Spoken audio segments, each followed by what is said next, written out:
నమస్కారాలు. ముఖ్యంగా తెలుగు శక్తి అనకాపల్లిలో ప్రెస్ మీట్ ఏర్పాటు చేయడం ముఖ్య ఉద్దేశం ఇవాళ ఎలా ఉందంటే జగన్మోహన్ రెడ్డి గారు పుచ్చకాయ దొంగ అంటే భుజాలు తడుకునే విధంగా రెడ్ బుక్ అని చెప్పి పదే మాట్లాడుతున్నారు.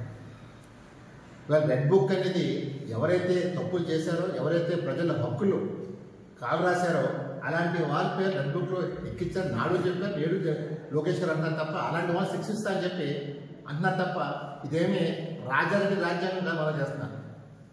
ఇవాళ జగన్మోహన్ రెడ్డి గారు ముఖ్యమంత్రి ఉన్న టైంలో ప్రజల్ని అన్ని జిల్లాల్లోని ప్రజల్ని పీడించారు. ఎవరైనా వాట్సాప్లో పోస్ట్ ఫార్వర్డ్ చేస్తేనే అరెస్ట్ చేశారు. మరి ఈవేళ అన్నీ మర్చిపోయినట్టు ఏదో ఢిల్లీలో వెళ్ళి రాష్ట్రంలో అరాచకాలు జరిగిపోతున్నాయి, చాలా విధ్వంసం జరిగిపోతుందని చెప్పి ఒక ఫోటో ఎగ్జిబిషన్ పేరుతో హై డ్రామా అనేది మనం చేస్తున్నాం. పోనీ ఆ ఎగ్జిబిషన్కి ప్రధాన పక్ష పార్టీ కేంద్రంలో కాంగ్రెస్ పార్టీ వచ్చిందో అడిగితే దానికి ఏదో చంద్రబాబు నాయుడుతో కుమ్మక్కారని చెప్పి తప్పుడు మాట్లాడుతున్నాం. మేము ఒకటే ప్రశ్నిస్తున్నాం, ఎవరైతే అక్కడికి వచ్చారో సమాజ్వాదీ పార్టీ కానీ, తృణమూల్ పార్టీ కానీ, ఇతర కేరళ పార్టీ కానీ వాళ్ళు ఎవరికి ఈ రాష్ట్రంతో ఎటువంటి సంబంధం లేదు. ఈ రాష్ట్రంలో ఉన్న ప్రధాన పార్టీలు సిపిఐ, సిపిఎం, కాంగ్రెస్, బీజేపీ ఇవే ప్రధాన పార్టీలు ఈ రాష్ట్రంలో ఉన్నాయి. మరి ఇట్లాంటి పార్టీలు రాకుండా ఎవరో పార్టీలు తీసుకొచ్చి అది కూడా బ్రతిమాలు కూడా తెచ్చుకున్నారు తప్ప వాళ్ళు ఏమీ ఇష్టపూర్వకంగా రాలే.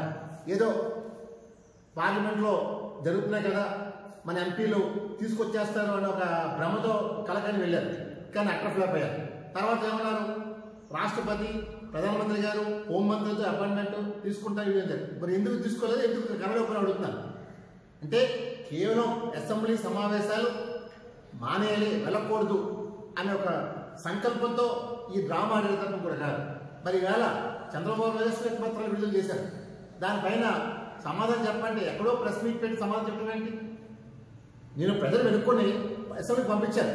అసెంబ్లీ సాక్షిగా చెప్పాలి అది ఏదైనా, అంతేగాని ఎక్కడో నేను కూర్చొని మాట్లాడతానంటే చరిత్ర జగన్మోహన్ రెడ్డి. ఎందుకంటే మీ పరిపాలనలో చాలా అక్రమం జరిగినాయి. చాలా ఇందులో జగన్ చేసిన పాలన అక్రమం ఏంటంటే పింఛన్, వృద్ధాప్య వికలాంగుల పింఛన్ అవి నాడు వైసీపీ నాయకులు కుమ్మక్కాయ, సచివాలయ సిబ్బంది వాటర్తో మొత్తం కుమ్మక్కాయ డాక్టర్ చేత దొంగ సర్టిఫికేట్ ఇప్పించారు. చెవుడి, మోగ వికలాంగులు లేకపోయినా సరే సర్టిఫికెట్ లంచం తీసుకొని 20,000 లంచం తీసుకొని రాష్ట్రంలో అన్ని జిల్లాలోనే ఈ స్కామ్ జరిగింది. నాడు 3,000 రూపాయలు ఉండేది, ఇప్పుడు ఈ ప్రభుత్వం 3,000 రూపాయలు కాస్త 6,000 రూపాయలు చేసింది. దీన్ని చంద్రబాబు నాయుడు గారు మన జూలై 1ని పెన్షన్లు అన్నీ ఇచ్చేశారు. నేను కోరేది ఒకటే, రేపు ఏదైతే ఆగస్టు 1 ఉందో వికలాంగుల పెన్షన్ ఏదైతే ఉందో అది ఆపమని చెప్పి ప్రభుత్వాన్ని కోరుతాను. దీనిపైన పూర్తిగా దర్యాప్తు చేయమని కోరుతున్నాను. ఎందుకంటే మనం నిజమైన వికలాంగులకి అందించాలి తప్ప ఇలాగ తప్పుడు దావతో వచ్చిన ఎవరైతే డాక్టర్లు ఇచ్చారో ఆ డాక్టర్లు కూడా సస్పెండ్ చేయాలి. ఎవరైతే లబ్ధి పొందారో వైసీపీ కార్యకర్తలు వీళ్ళు కూడా అరెస్ట్ చేయాలి. ఎందుకంటే ఇది ప్రభుత్వం వాళ్ళకి ఏదో సాయం చేయాలి ఒక సంకల్పంతో చేసే కార్యక్రమాన్ని వీళ్ళు కూడా వైసీపీ ప్రభుత్వంలో దుర్వినియోగం చేశారు. ఈరోజు అన్ని రంగాల్లోని పూర్తిగా రాష్ట్ర నాశనం చేశారు. ఈ రాష్ట్రాన్ని ఏ రంగం కూడా బాగోలేదు. మనం ఇటువంటి చూసాం గవర్నర్ గారి ప్రసంగంలో ఆంధ్రప్రదేశ్ 2014 నుంచి 19 వరకు బ్రహ్మాండంగా అభివృద్ధి చెందింది. తర్వాత మారిన ప్రభుత్వం 2019లో అన్ని రంగాలు కనపడుతుందని చెప్పారు.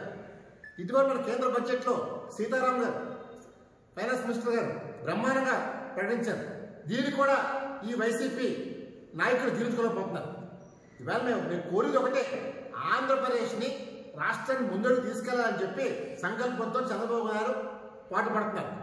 అందరినీ నేను ప్రజాసేవకుని అన్నంత తప్పలేదు, రాజులు కాదు. మనం చూసాం గత ప్రభుత్వంలో ముఖ్యమంత్రి వస్తుంటే చెట్లు నరికేయటం, స్కూళ్ళు మూసేయటం, షాపులు మూసేయటం, ఎంత అరాచకం చేస్తే మనం చూసాం. ఈవేళ మేమేమి అరాచకాలు చేయలేదు. నేను ఒకటే డిమాండ్ చేస్తాను, జగన్మోహన్ రెడ్డి గారు 36 మంది చచ్చిపోయారని చెప్పి డ్రామాతో ఢిల్లీ నడిపారు. ఆ 36 మంది పేర్లు చెప్పమని చెప్పి అడుగుతున్నాను. ఆ 36 కుటుంబాలకి నువ్వేనా ఆర్థిక సాయం చేసి అడుగుతున్నాను. మరి గతంలో చంద్రబాబు నాయుడు తప్పుడు కేసు పెట్టినప్పుడు కొంతమంది చనిపోతే నారా భువనేశ్వర్ గారు వాళ్ళ ఇంటికి వెళ్ళి ఆర్థిక సాయం చేశారు, చేదోడు వాళ్ళ పిల్లలు ఆగుమని చెప్పారు. మరి ఈ 36 కుటుంబాలు నువ్వు ఏం చేశారు అడుగుతాను, మీ నాయకులు పరామర్శించి అడుగుతాను. ఇప్పుడు దాకా లిస్టు చెప్పలేదు, పేర్లు చెప్పలేదు. పోనీ 36 ఎఫ్ఐఆర్లు ఉన్నాయంటే ఎఫ్ఐఆర్ లేవు, ఏమీ లేకుండా డ్రామా ఆడుతున్నాం. రాష్ట్ర ఆర్థిక పరిస్థితి పూర్తిగా ఉద్యోగాలు చేసి ఈవేళ ఆంధ్రప్రదేశ్ని అధ్వంసంలో చేసావు. ఉద్యోగం ఉపాధి కల్పించలేదు. ఏ రంగంలో బాగా చేసి అడుగుతారు. మాట్లాడితే నా ఎస్సీ, నా ఎస్టీ, నా బీసీ, నా మైనారిటీ అన్నావు. అన్ని వర్గాలు ముంచేసావు. నువ్వు చేసిన అరాచకాలు అంతైందా కాదు. నీ మీద నిజంగా ఒక పిలిపించి సభ పెడితే జనాలు వేలాది లక్షల మంది వస్తారు. నువ్వు చేసిన అరాచకాలు ఇప్పటికైనా సరే నీకు నిజంగా దమ్ముంటే రెడ్ బుక్ కాదు, రెడ్ బుక్ లో తప్పులు చేసిన నా కొడుకు ఎవరైనా సరే జైలుకి పోతాడు. అది నువ్వైనా పోతావు. ఎందుకంటే మేము ఒకటే కోరుతాం, జగన్మోహన్ రెడ్డి నువ్వు నిజంగా మగాడు అయితే రేపు సోమవారం అసెంబ్లీకి రా, అసెంబ్లీ మాట్లాడు. చేతకాని కొజ్జాకంగా బయటపడటం కాదు. ఇవాళ A1 A2 చూసాం, A2 రాష్ట్రంలో చూసాం. తన భర్త ఏదో శాంతి నా భర్తకి అన్యాయం జరిగిందని చెప్పి ఢిల్లీ నువ్వు ఎక్కడే చేసావు అక్కడే హడావుడు చేశాడు. ఇవాళ ఆంధ్రప్రదేశ్ రాష్ట్ర పరువు ఈ A1 A2 బజార్కి ఇచ్చేశారు. అంత నేను ఒకటే కోరుతున్నాను, ఈ 36 మంది పేర్లు జగన్మోహన్ రెడ్డి కానీ సోమవారం లోపు చెప్పకపోతే రాష్ట్ర ప్రభుత్వం ఇమ్మీడియట్గా కేసు కట్టి జగన్ అరెస్ట్ డిమాండ్ చేస్తాను. ఎందుకంటే ఈ వల్ల పెట్టుబడిదారులు ఆటో భయపడి చేస్తారు. ఇదే సిచ్యువేషన్ ఉంటే ఆంధ్రప్రదేశ్ ఎవరు వస్తారు అడుగుతాను. అంతా నేను కోరిక ఒకటే, ముఖ్యమంత్రి కానీ జగన్మోహన్ రెడ్డి కానీ 36 పేర్లు కానీ చెప్పని పక్షంలో సోమవారం నాడు ఆయన మీద కేసు పెట్టి అరెస్ట్ చేయమని కోరుతున్నాను. జై హింద్.